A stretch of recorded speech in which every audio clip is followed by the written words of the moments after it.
अब नुस्खा लिख लें आप। आकर करा आपने लेना है 5 तोला, अजवाइन खरासानी 5 तोला, अर्जन की छाल 8 तोला, जाफरान 3 तोला, तखम प्याज आपने लेने हैं 6 तोला।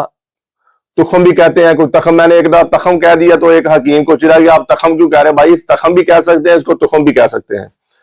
तुखम प्याज आपने 6 तोला लेने हैं, दालचीनी आपने 3 तोला लेनी है, दाना इलायची कला आपने 5 तोला लेनी है, और तुखम रिहाना आपने लेने हैं 5 तोला, सूंठ जिन्हों आप कही था सूंठ ये आपने लेनी है 5 तोला, मगज ब्राउन पिस्ता आपने लेना है 5 तोला।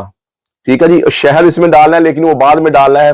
आपने 5 किलो प्याज का पानी निकाल लेना। इन सारी चीजों को कूट छान के पीस लेना, आपने पाउडर बना लेना जो मैंने आपको बताई है, इनका पाउडर बना लेना है। और 5 किलो प्याज का पानी आपने लेना है।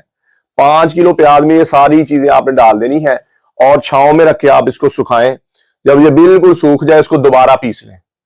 दोबारा पीसेंगे तो फिर ये पाउडर बन जाएगा और शहद मिलाकर इसका मजून बना लेके गोली बनना शुरू हो जाएगी। ज्यादा ना डालें, कम ना डालें शहद, ज्यादा भी डालें तो कोई मसला नहीं है, लेकिन यह गोली बन जाए। अगर शहद ज्यादा डल जाए थोड़ा सा तो चमची के पिछले हिस्से के साथ आप छोटे चने के बराबर सुबह शाम लें। ये मर्दाना टैम के लम्हात के बराबर बढ़ा देगा, मर्दाना शहावत के लम्हात को बढ़ा देगा और आपकी अज़दवाजी जिंदगी अच्छी हो जाएगी। वैसे भी जिस्म को ताकत देगा, आपके पट्ठों को ताकत देगा, जिस्म को ताकत देगा, और खासकर आपका जो पट्ठा अज़ू तनासल है उसकी सख्ती के लिए इंतहाई मुजर्रब चीज है, इंतहाई फायदेमंद चीज है। और ये नुस्खा मैंने बोल दिया, अगर किसी को समझ ना आए तो वो मेरे साथ तो वीडियो कॉल कर ले या वैसे कॉल करके भी दोबारा पूछ सकता है।